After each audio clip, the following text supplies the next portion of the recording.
My good sis Mari, we are here in our season finale, which is absolutely mad because, first of all, we've actually recorded 13 of these episodes without being near each other or without even knowing each other that well.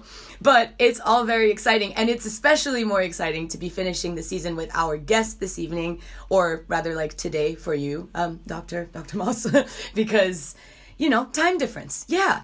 But I'm very excited. How are you doing, Miss Mari? I'm wonderful. I am back to be back with you, Mel. It has been a nice break sabbatical that we've taken for the past month, and we appreciate that everybody allowed us that space post-election. And I am beyond happy to have my worlds colliding by having Pastor Moss here today. I want to start, as we always do. We're still looking for justice for Breonna Taylor. We did not forget. I also want to take a moment so that we talk about the people that we've lost. And I'm sure later in the show, we're going to get to talk more about some of the traumas that have happened in the few weeks since the election in regards to the Black Lives Matter movement, Trump supporters, and a myriad of different things. But before we get started, I am so honored to introduce our guest, Pastor Moss. He is the pastor of my church, Trinity United Church of Christ in Chicago, Illinois. He has been not only a spiritual light for me, but a social activist who I've looked up to for an incredibly long time. And he's worked on community advancement, social justice. He's worked on things that Mel and I have talked about, like prison reform, and has always been someone who has helped put faith in words to power. So we are honored to have him on our final episode of this season. Pastor Moss, how are you doing on this Monday night? Well, first, I want to say thank you that I get to be here with Mari and Mel and Mari, the dynamic diaspora sisters who are across the continent. And we just appreciate you all so very much. It is a deep honor to be on this podcast and witness the work you all are doing. And to answer your question, I guess I'm doing okay in the midst of all this turmoil, with all this pain and pandemic, but yet still finding moments to be productive in the middle of all of this. So it's an up and down chart because you're always got one eye toward pain and the other eye toward possibility. You're always going back and forth between the two in a moment like this. That's so true. I literally found out this year what emotional labor means. Essentially, I think that's the way that you put it, of having one eye on this way and one eye on that way. It resonates really deeply. That's for sure. Definitely. And I think, a great place for us to start, even in this pain and progress moment, is what we saw over the weekend in DC when we had, the Proud Boys and Trump supporters and other white supremacist groups descend on Washington, D.C. and burn Black Lives Matter banners on prominent Black churches. I know for me, it felt like very reminiscent of what my parents and my grandparents talked about the burning of crosses on churches. And, having you here, Pastor Moss, what do you have to say about, the role of the Black church in this movement and what the effects of this, something like this does in this movement? Well, I think there's a couple of things. One, that we're in a moment of COVID-19 and COVID-16-19, that we are experiencing the effects of a physical pandemic and this social pandemic, and the Proud Boys descending upon DC. Was really, as Malcolm would say, was chickens coming home to roost. The GOP has nurtured the Southern strategy, which has created the environment where I hate using that term, Proud Boys. It just something about it just really disgusts me on just so many levels. But just kind of pronouncing the words, but. The weak boys, whatever. I don't know what to call them. Joe Biden called them the po' boys, and I think the po' boys, whatever. But see, I don't want to say po' boys because I don't want to diss anybody from New Orleans because they make good sandwiches. But it's just something about it just really, really annoys me. But we're in a moment where there is a real deep need for spirituality. We have activists who are burnout, overburdened, and who are contemplating suicide because the conservative evangelical church took the mic when we needed it most, when we needed the prophetic church.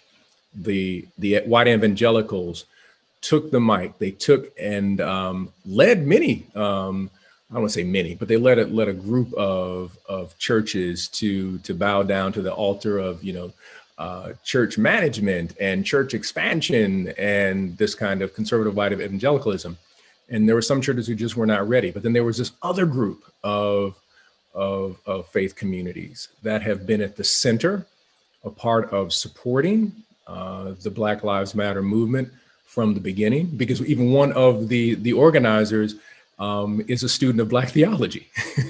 She has been studying Black theology and says that is a part of her understanding of how do we create sustainable movements. Is you've got to have a Black spirituality, a Black theology, a Black liberation theology. So the movement today needs a spirituality that will transform our current condition, and it's happening. It truly is happening. The relationships across the U.S. and across the globe of everything from faith and action to the Black Church Pact to the Sam DeWitt Proctor Conference to all these progressive coalitions of Black churches who are flying under the radar, but have always been on the front lines. It's wonderful. It's wonderful to see. You won't see them. They won't be on NBC News, but they are the ones that are funding, supporting, finding ways to be of help and not of hindrance, to create space, use our churches, but not tell you what you have to do. That will provide support with everything from nurses to we'll even pay for your therapy for people who are on the front line. And it's a real different way of doing work, but it's incredibly important. I think it is, in the context before obviously we started recording and started the show, I was telling Pastor Moss how, for you and I, Mari, Got Melanin was definitely a safe space for us to come and just kind of let our thoughts run free and just, speak to each other and find comfort and solace in each other in a time where we're both far away from home and from our families, and we're watching this civil racial war take place where it's not even acknowledged as that because technically why are you complaining slavery ended 400 years ago, you know what I mean? So it's one of those where I think it resonates in that way where in movements like ours that not only dig in us emotionally but also physically and mentally and just in terms of time and everything, it is so important to have these spaces and to have these communities that are safe and are places that you can go to, and the movements that we have today wouldn't exist if it weren't for Black churches or Black podcasts, I guess, as well, so it's it's a question of finding your people and your community and being able to refuel from that even existing and being in place. I think that's really important. And I think, Pastor Moss, you touched on something which Mel just followed up on that I really wanted to hit, which was the importance of grassroots organizing and grassroots organizers in this movement.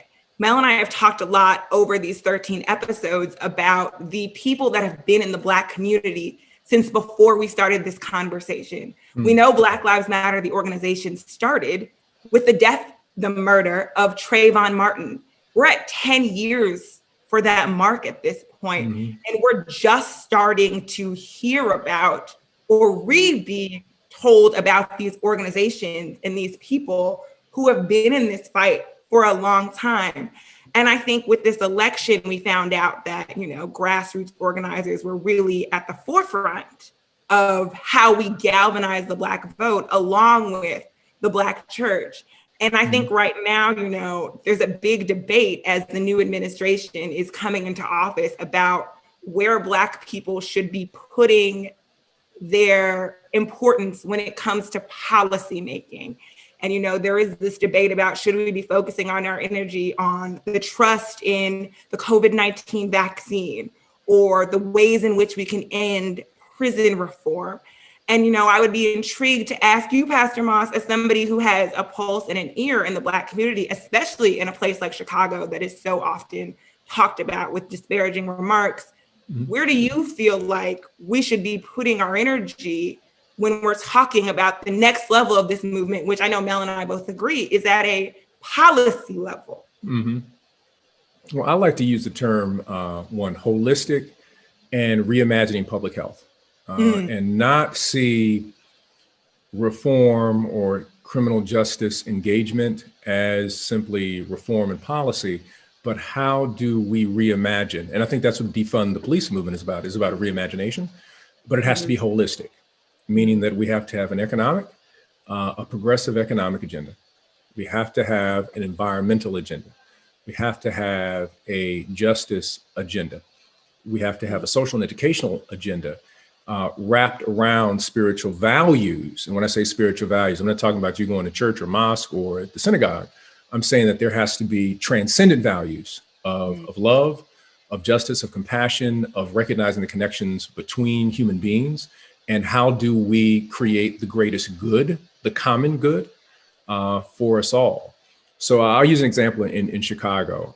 We presented some piece, didn't go very far because politicians are strange. But we were talking about the idea of if you want to do economic reform, and I use the example of Inglewood, which you're familiar with. And I said, well, we should, if you want to talk tax incentives, instead of tax incentives for wealthy, let's have a tax incentives for a small business that wants to hire someone who is coming out of the prison industrial complex. And you get a major incentive if you hire them. You get another incentive if you live in the community and you own the business. So let's create policies that reward people for community building instead of the policies that we have set up that essentially reward people who are overprivileged and allow them to be more overprivileged. And I use the term overprivileged. I just heard Tim Wise. I love the way he said, we always talk about underprivileged, but what about the overprivileged people? But they have all of this, and yet we look down on everyone else, not realizing it's a system, that there are certain words, when we use them, we are buying into a particular system. So there has to be holistic policy agendas wrapped around spiritual values that see the common good as central, not the kind of white Western tribalism that creates a hierarchy for the smallest segment on the planet, which is primarily people of European descent. And in America, we create these policies that are designed to first help the incredibly wealthy, and then use the Southern strategy to say, hey, by the way, these other people who are brown and Black, they're trying to take from you. So let's bring a coalition together and fight against them. But in reality, we really want more money for those who are the top 1%. So it's a game. I'm a fan of The Wire. It's all in the game. And it's a game that is functioning specifically for those who are rich and hurts everybody who is the working poor, working and middle class. Right. Definitely. Yeah. I like this of overprivileged because it is, like, I don't know if you've been seeing these videos and stuff where people are trying to explain like how insane like the idea of a billionaire, like the concept of a billionaire is, right? And then they're like, this grain of rice is $100,000. This pile of rice is $1 billion. And you're just like, gosh, geez, okay, yeah, sure. And I guess it is like, obviously, I mean, I'm not gonna comment on billionaires today because we don't have the time. But what I will say is that, as much as like you might have earned it, or that like it is a situation where like this is wealth that like belongs to you, it is also just actually crazy. Like, I don't know if my math is wrong, yeah, But as far as I know, we're 7 billion people on this planet. Jeff Bezos could give us all $1 billion and still be fine. But Melina, that's the argument about $1 billion.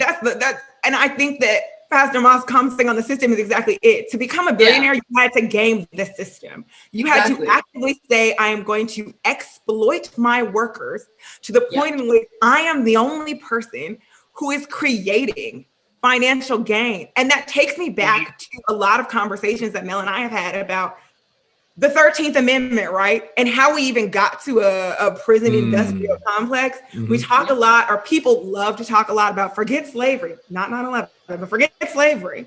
You know, it's 400 years ago, but nobody talks about how in the 13th Amendment, the loophole was created where you can be an indentured servant to the state if you are a ward of the state. So we saw prisons get blacker and get younger, and we never saw that stop. And I'm so glad, Pastor Moss, that you brought up areas like Inglewood, because so often I feel as though people talk about the gang and gun violence, and they look for every single reason for why it happened. I read a policy paper the other day that said, if you look at the domestic violence rates and you help women, that's the way to solve gang and gun violence in Chicago. I said, you haven't been to Inglewood recently, have you? Let's talk about, economic growth. Maybe that's where we start. Access to schooling.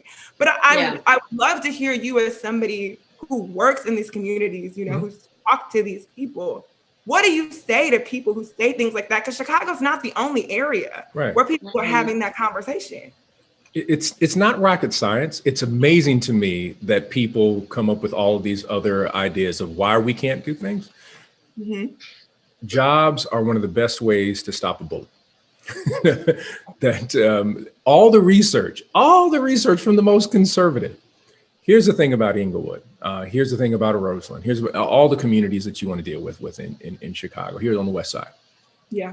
Where there is home ownership, all of a sudden, violence rate goes down. Where there are jobs, guess what? Goes down. Where there are community schools, all of a sudden it goes down. And here's the bizarre one.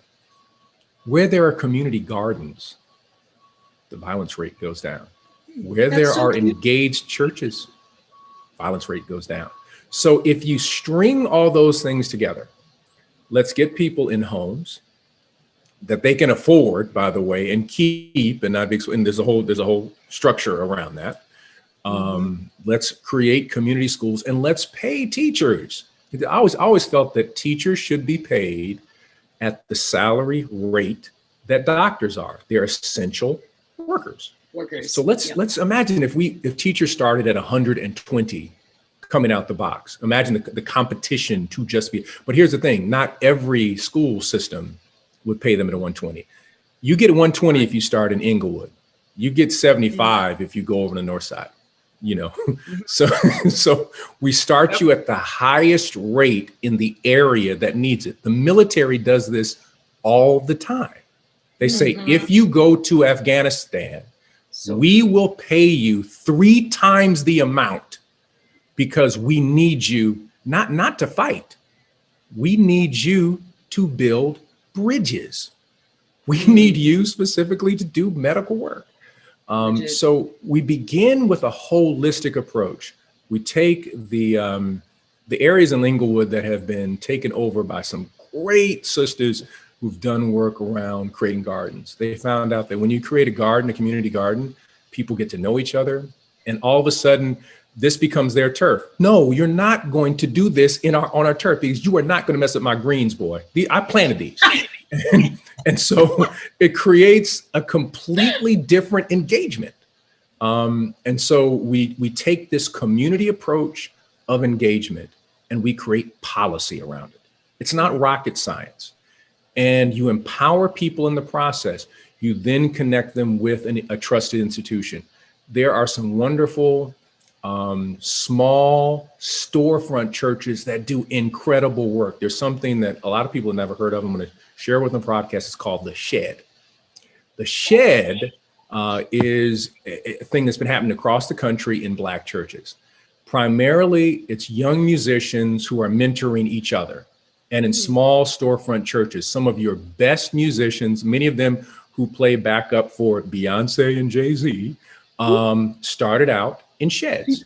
They would go from church to church competing with each other in these essentially just organic competitions where, okay, if you're a drummer, let's just see how good you are. Can you hang? And they would compete with each other. If you're a guitarist, let's see if you can hang. And you develop a reputation. Your reputation grows. You end up playing more sheds, and then you get a gig eventually, is what ends up happening. Imagine if we networked what is organic and supported that policy where these storefront churches that's run by Elder Johnson and Miss Elder Jenkins, and we have hundreds of these in the city. And we support this, just like we support these other arts programs that are run by, these other, very well-off people. Well, we've got one going right now that's successful, incredibly successful, and more successful than any other arts program that has been supported by the MacArthur Foundation. It's nationwide, but it's not formalized. And so that's what I'm saying, holistic. It's not rocket science. Yeah. There's stuff that works, that's in the community. We don't need anybody to come and save us. We have all of the rich resources already within us. I think like the point, for me, the word that just stuck is like formalize, because as obviously, yes, holistic approaches, and like that's the way that you're gonna essentially make anything like stick generationally if it just becomes part of just, this is how you do things. But it's the idea of making it also like not necessarily part of policy, but actually having it written down, like, I don't know how to explain it, but, formalize. This is how we do it. This is the process. This is the procedure. And like, this is the way that we reach, the end goal here of like creating this community and creating this space and like being able to, I guess, not even necessarily accompany or lead, but at least like pave a road for people to walk on. And so for me, it's definitely, I love that you just said formalized, because I'm like, yeah, as great as, all of these in the UK, like we saw once the BLM wave kind of hit here, you didn't really see I said, yeah, wave. You did, huh? That dip is down. It's a whole story. But, once we saw it here, there was groups in London, in Manchester, like in Leeds, there were groups in, various parts of the country. And like, as great as it was to see everyone come together, and also this is absolutely no dig to any BLM UK organizers, because like to do that in this country is also a huge feat. So kudos to everyone. But what was missing was that actual formal link between everyone, and having this like, not a hierarchy, but having a solidified network where you knew who to address, you knew what was happening, you knew who to contact for X, Y, and Z. And, I think that's, at the end of the day, like I always say at my other organization, Deducation, that we need to realize that like all of our issues are intrinsically linked, because once we actually all come together and like form a massive wave, then we can achieve the changes that we want to see in our societies or in our policies or just in our lives in general.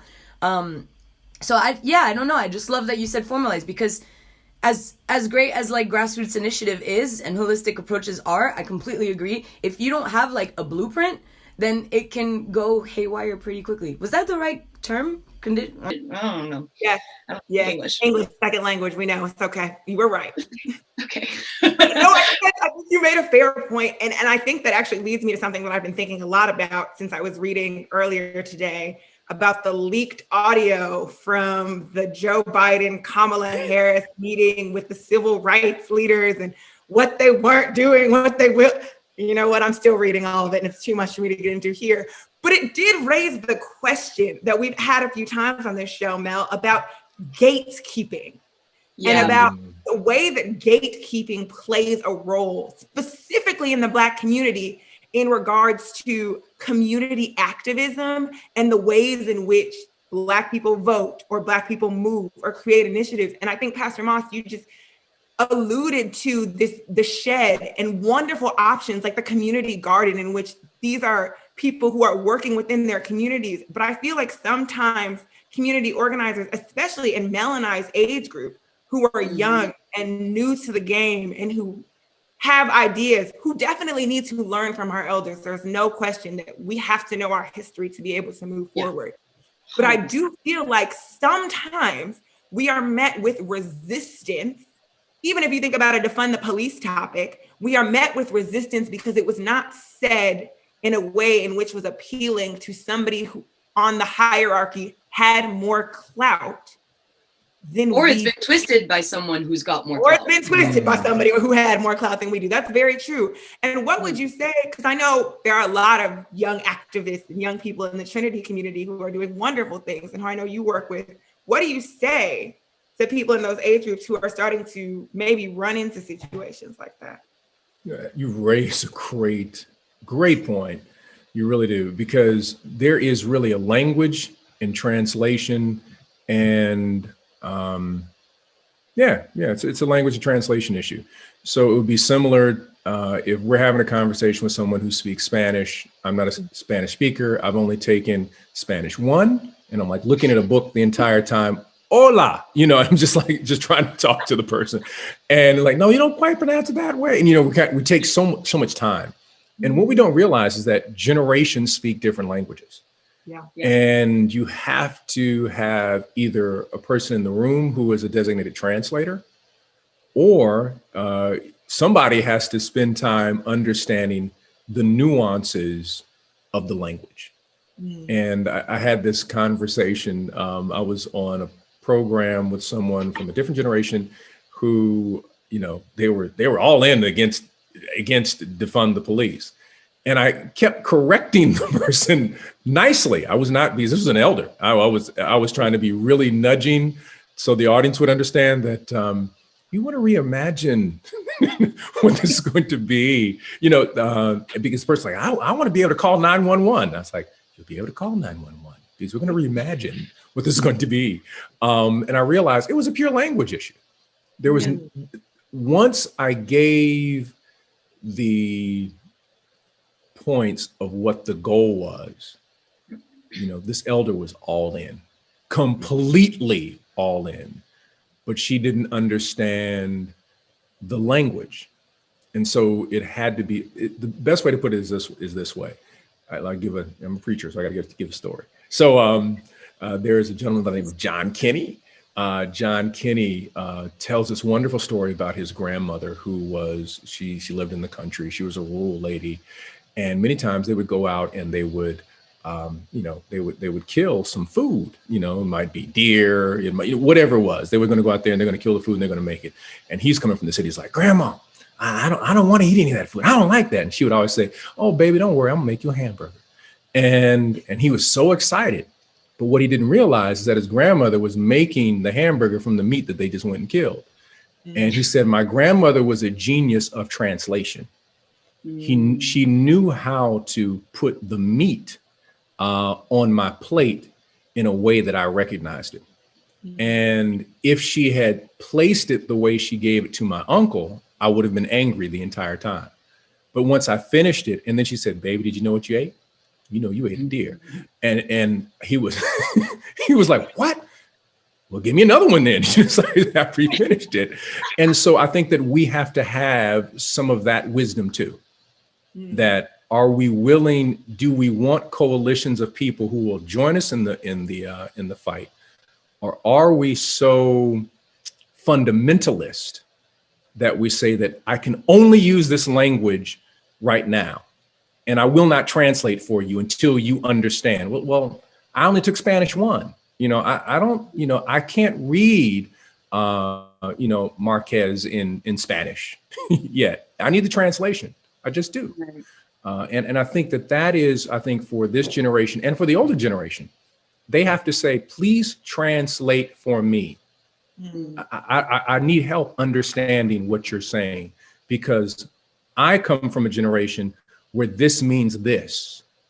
Can you please explain that, to me? Just like the pandemic is really quite funny, it's changed things for generations. I mean, my parents are like on Zoom. It's hilarious. My parents are like, they're 85, and they're like, oh, we'll get on Zoom right now. And but they get on and they can't find the unmute button, but they're on Zoom. they're on there. We don't know what they're saying, but they have gotten on.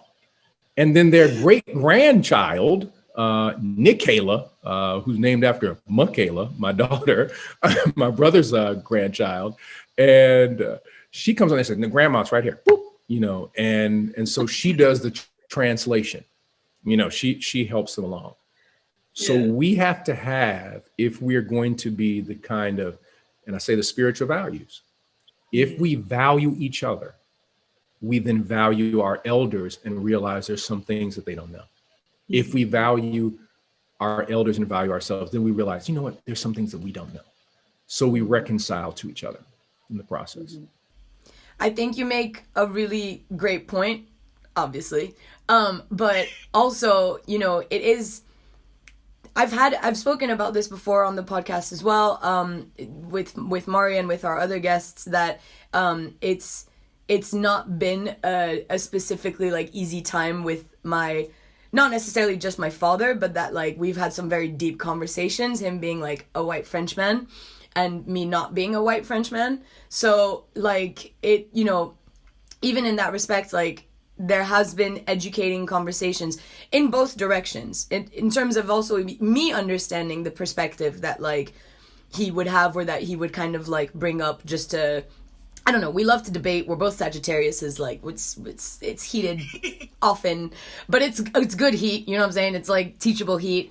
But anyway, my point is just that like I also realized a few months ago that it's not necessarily just a generational language barrier, but it exists even within our own generation. So like I was speaking to a friend of mine who's also a white male, and like he's very much, he understands, like, I mean, I'm not going to say he's like an anarchist because I'm not going to speak on his behalf like that, but he's definitely kind of like middle fingers to the systems sometimes. And so I, you know, when he was like, but I really don't understand that statement though, like that makes no sense. I was like, wow, I'm intrigued, like coming from you, because, you know, and he's like, no, like, yeah, why can't I call the police? And I was like, oh my gosh. I was like, this is someone who is aware of things, who like follows things, who's got friends like me and others who like are very much involved in this.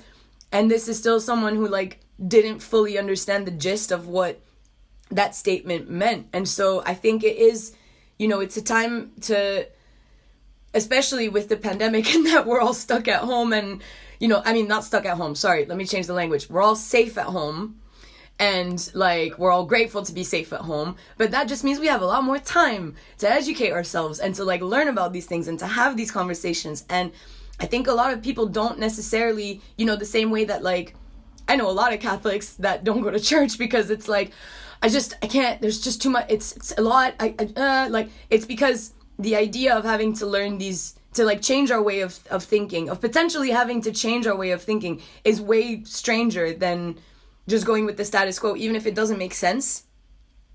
You know, I say this also being a Catholic who like didn't go to church for like a really long time. So I can relate to that.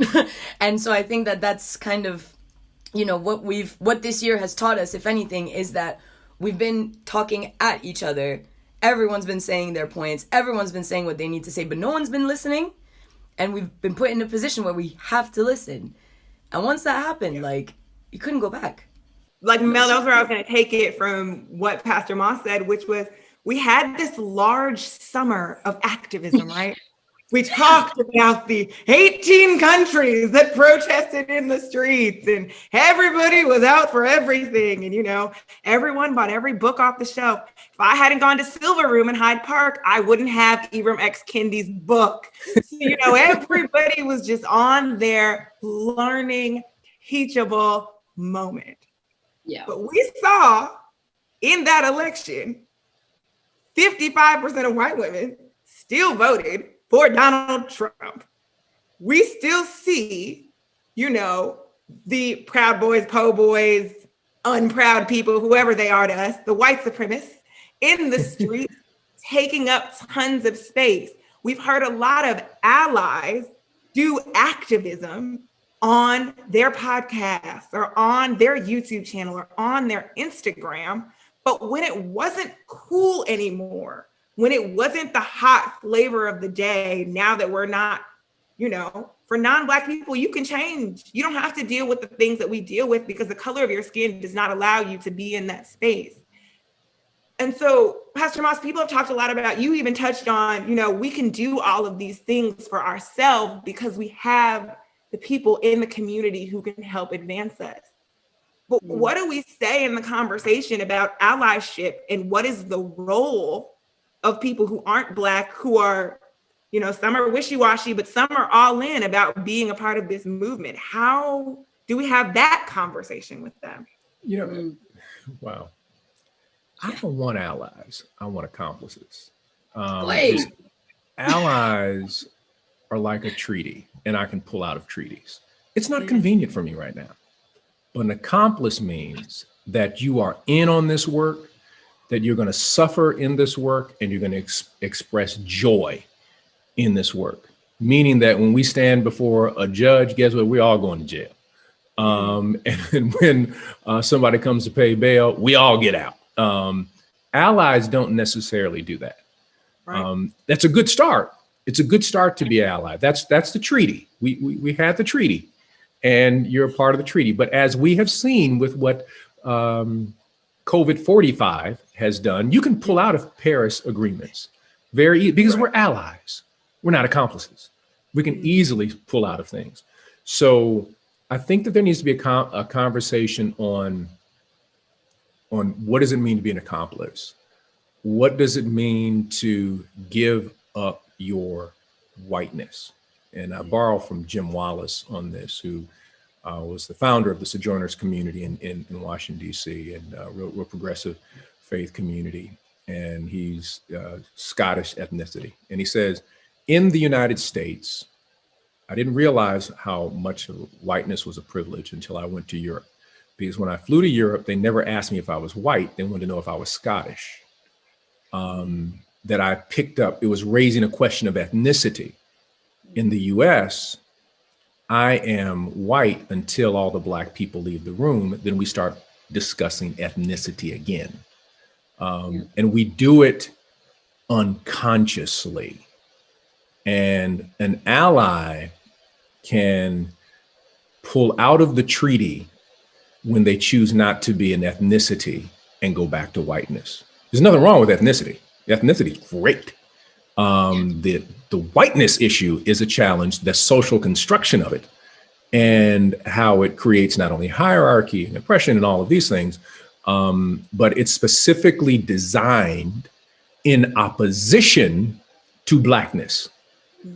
Whiteness is created specifically in opposition to Blackness. It's just something made up. It's not scientific. It's not biological. It's not cultural, even though we try to say that it is. It's not. It's just made up. And we associate power to it. Ethnicity isn't. Ethnicity, it means you start talking about, oh yeah, that's my last name is, and my grandmother cooks that. There's no white food. There is ethnic food. Because ethnicity has culture to it. It has history to it. We learn from each other when we are in ethnic spaces, when we're in white spaces. And you're a white ally. I always wonder when you're going to break the treaty and you're going to pull out and leave me out there by myself, because this now infringes on your overprivilege, which you won't recognize. But you want to use the term underprivileged when it comes to people in my community. If there's an underprivileged, there's got to be an over. That's so true. I have so many quotes written down right now. It's so exciting, but it's great. But I think, it's I just love the whole ethnic side of it. Like, it's so true. There's no ethnic food.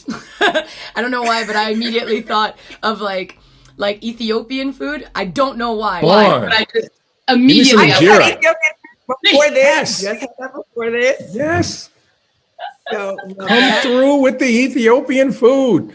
Yeah. No, I mean, there's a place nearby mine as well. So that's why I was like, Ethiopian. Like, just literally thinking. had that as my snack before I got on screen with you guys. So fun. Really? Yeah. You go Big on, Ethiopian food. There's also like 4 Ethiopian food restaurants on the north side, Pastor Moss, that I'm very Yes. Rosh Dashin, that, come on now. We know. Ethiopian Diamond. Okay, we're not gonna do that. That's another podcast. But I think that's a good place, because now that we're talking about ethnicity, I think that the conversation about, you called Mel and I diaspora sisters, and we love that because we are. But we oftentimes are on this show, and we always make it a point to have conversations to say Blackness is not a monolith.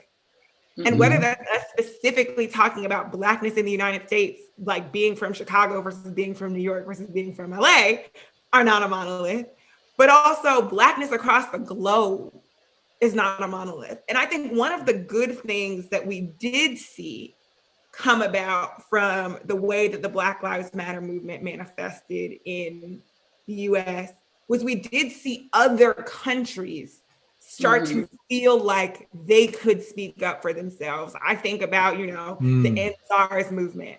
I think about, some of the work done in South Africa and Zimbabwe and all of these other places, and the coming together of Black communities across the diaspora to say, your pain, your trauma, it is also my pain and my trauma, because no matter what, we all have the same common enemy, and that is Western whiteness. Like that is, no matter where we are, that is the overarching header that is affecting us. And I know, Pastor Moss, you've always made it a point in the church to talk about the influence of the diaspora, even us just talking about Ethiopia and, its relation to Blackness and religion and things. But what do you have to say now that we're creating or recreating, I think, in a post-Pan-African space, or in this new Pan-African space, the connections that we're trying to create? Well, I think that it's part of the movement to be able to recognize the power of diversity, our diaspora, our stories. Really comes down to this. It comes down to our stories, learning different stories. And I firmly believe there's, go with me here in a minute. So there's a show called Westworld, okay? On HBO. And essentially Westworld is about the hosts and those who go to the park. And it's about AI and all of that. But it's about the idea that the hosts have a certain story. They are liberated the moment they accept a new story. And that's what it means to learn in the diaspora. I learn a new story. I'm liberated from that story. I'm not limited by the white supremacist algorithm that is running on the software of my soul. And I come up with a new story that then allows me to leave the park and realize that there's a broader world out there. And that's why what you all are doing is so incredibly powerful. Here you have the diaspora divas, Mari and Mel, who are global in what you're doing. You're giving new stories. You're changing the game by giving a new story, and you change a story radically. I mean, as Mari, as you know, your father as a coach, he changes the story for people. Somebody's having a bad shooting day. He goes over to him, he talks to him, he gives them a new story, and all of a sudden, oh my gosh, I wasn't doing this. The person has a new story, and they become successful in the process. And that's what we have to do in this moment, is take the beauty of each other's stories and download them into ourselves and hack the algorithm of white supremacy that's been running on the software of our psyche for so long. That was the best metaphor I've ever heard in my entire life. That was, I want that on a shirt. I want that on a notebook. I want that on a number of things. I want to see a Westworld spinoff that's literally that. That's what we have. We have Wakanda. There you go. Westworld. There you go. That's it. Yeah. So it's so true, and I think it is literally like these. My mother's as obviously Pastor Moss, you don't know, but my mother's from Congo, like the Democratic Republic of Congo, and the first time I went, I was 19, and essentially, up until that point, I was mixed, but definitely French, and the reason why I wasn't, I was kind of like cocoa skin, whatever, is because my mother was from Congo. After I went and I had like the food right then and there, I met my aunties and uncles and cousins, that I saw the places, I saw the capital, that I saw like the environment, and I didn't even I saw like maybe 0.05% of the whole country. I came back to uni and I was like, right, hi, this is new Mel. She has braids now. Like, she is here. Like, it is, you know what I mean? It completely like changed like like how I viewed myself, like literally like my identity. And then now with BLM, like it has hearing, like not necessarily hearing everyone's stories, but I think just being able to meet different people even without actually like meeting them, just like reading tweets and seeing like live stories and like seeing stuff that was happening, like people on the ground, I'm thinking of even what's her name, Portia Williams from The Real Housewives of Atlanta. I thought I was there with her when she was like videotaping herself at protests in Atlanta. Like I was like, I am there currently right now, and I think that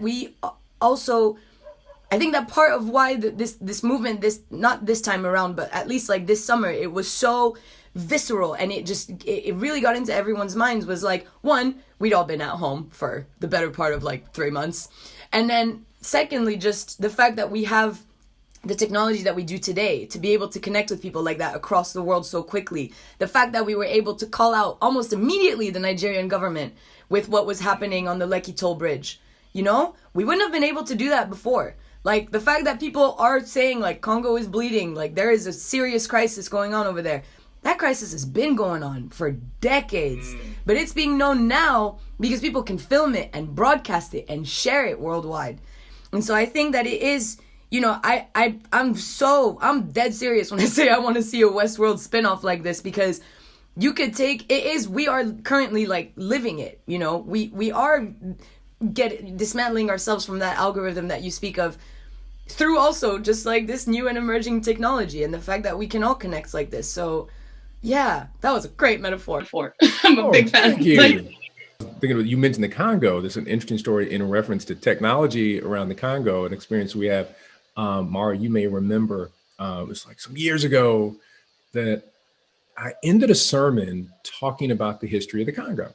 Mm-hmm. And I was talking about the exploitation of the Congo. I gave the history, talked about Patrice Lumumba, and talked about how you can't have a cell phone functioning unless you have the certain minerals that come from the Congo, da, da, da. And we got to church on Tuesdays. We don't go in on Monday. Let's give everybody a day off. And all of our phones were filled with all the messages. The voicemail were just capacity. Somebody who was in, I think they were in Holland, saw the message, posted it on a Congolese blog. Yeah. And it went viral in the Congolese community. And the next thing we know, we're doing these video chats with Congolese students. Wow. It was all just, and this is not the main point of the message. It was just like the end. And I said, I want you all to know this, especially as we're talking about it was Black History Month. You need to know your history, because you did this whole thing, the no sellout campaign, that we were not going to sell out, literally, dealing with coltan. And the technology connected us to a community that we knew the history of, but we only knew like one or two people in Chicago, who were from the Congo. And then all of a sudden, it's larger community, and I've been waiting to go over there, that we've been invited, to come and spend time. But your point about what technology just bridges this gap, and I'm trying to remember the name of the group. It's the Students Something Congolese. It's Students Something Congolese. I can't think of the name of the group, but that was the group that just really just took this thing to heart.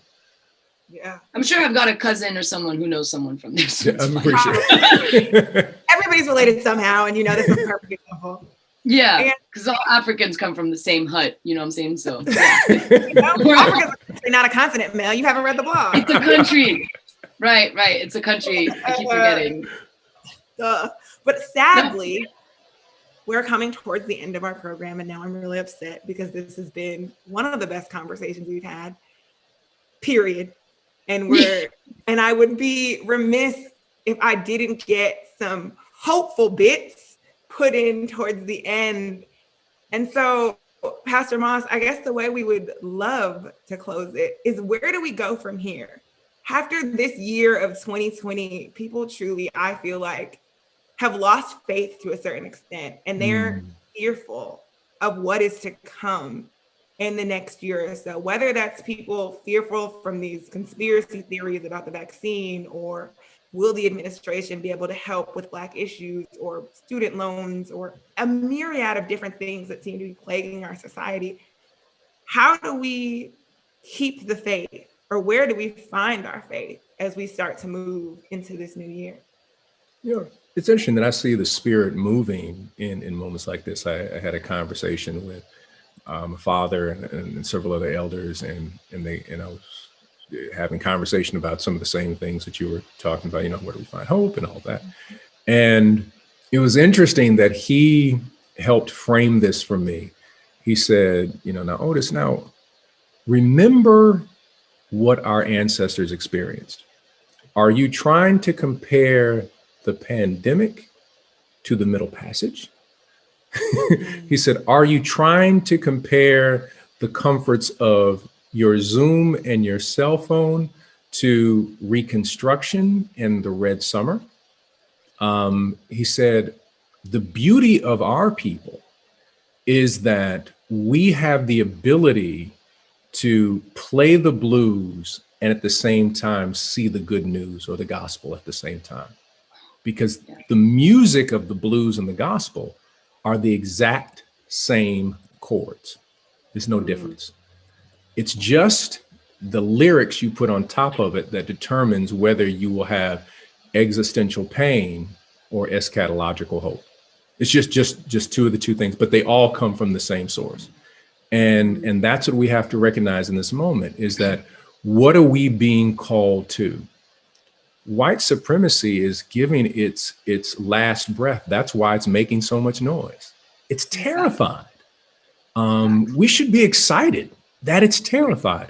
When we did the BLM protest in Chicago, it was a while back, and everybody from Trinity came out, and we after church, all right, we're gonna go protest, and so there we are in Bronzeville, and it was really funny. People from the church, we were tripping. We were just like, wait a minute, like on one side of the street, it's like people from all the different Black organizations and the churches, the usual suspects. We're all hanging out. Everybody's got to, we got to greet everybody at first, and then we look across the street. You're like, what are these people with these skateboards doing over there? Who is that with there's all these white people with their kids from the north side. I mean, they're hanging, they have signs that says, down with white supremacy, this, that, and the other. And our eyes are bugging out. And they're like, we've never seen anything like this in our lives.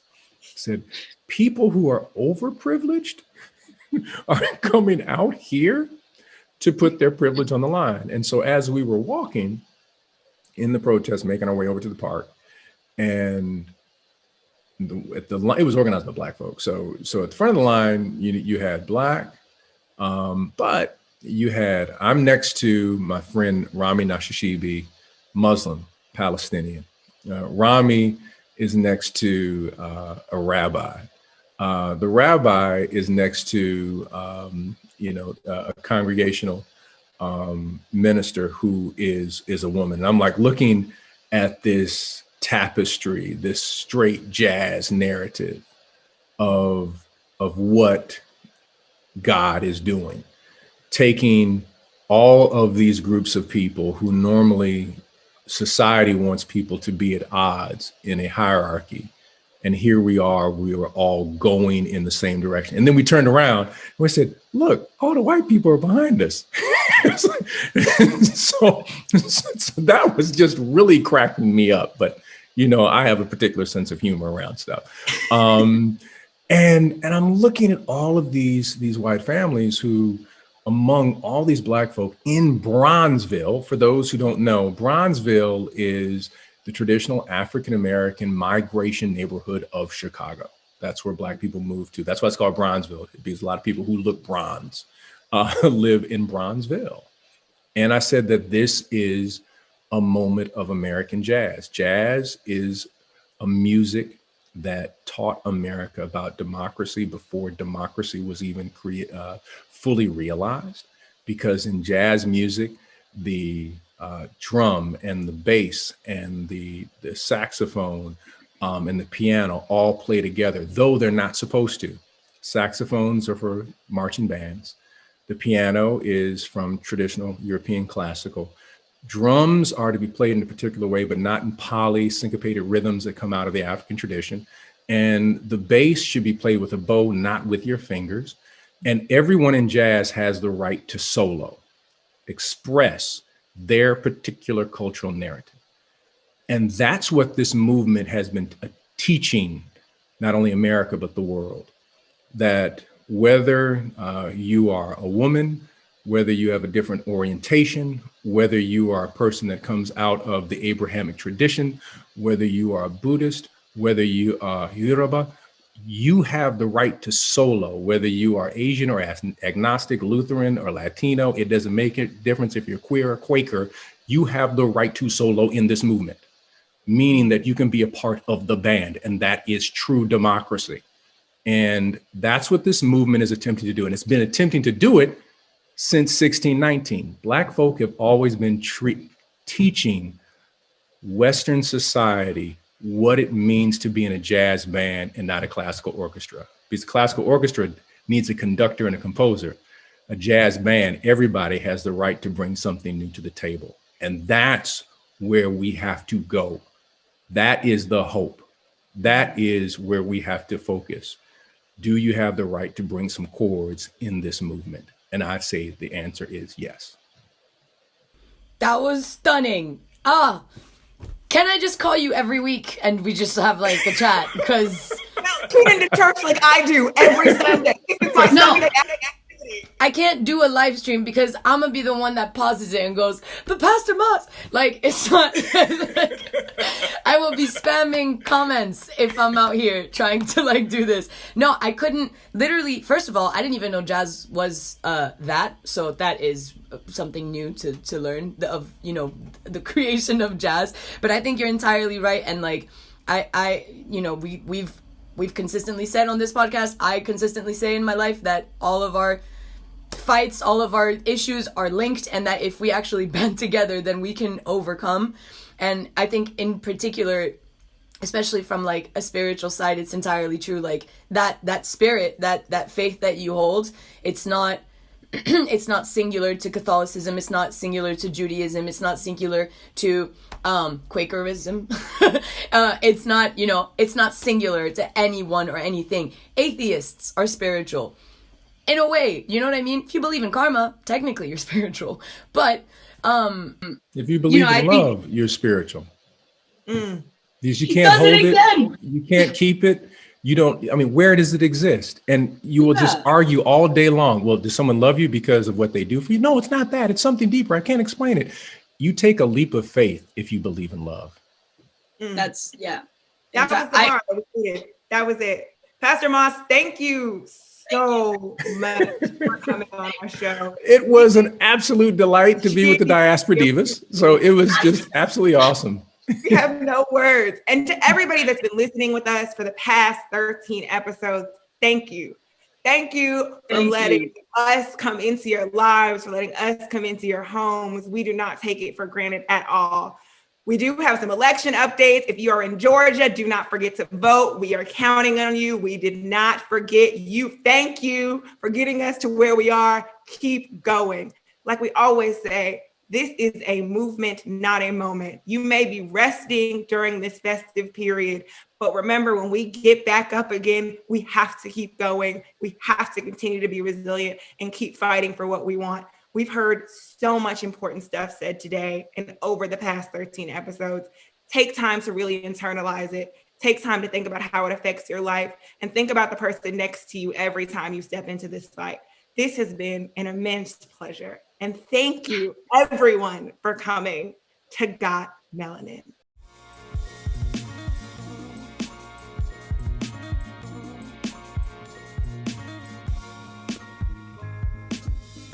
Everybody gather round and listen to my song.